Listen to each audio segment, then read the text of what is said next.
I am the Tofu Golem. Please enjoy the video.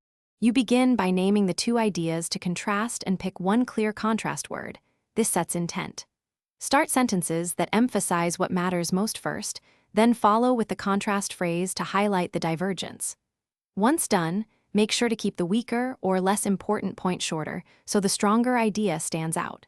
Use but for quick punches, however for formal shifts, and whereas when comparing equal-length clauses. You now combine clauses and punctuation to shape nuance.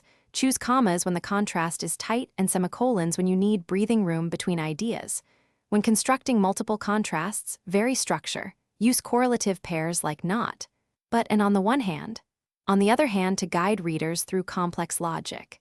Make sure to parallel grammatical forms. This reduces confusion.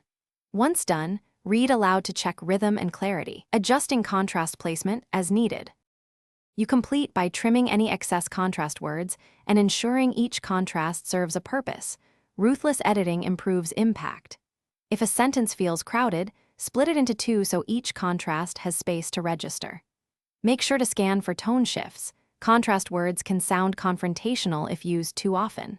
Troubleshoot by replacing weak connectors with stronger ones or swapping clauses if confusion persists. Rewrite with simpler structure and test whether the intended emphasis.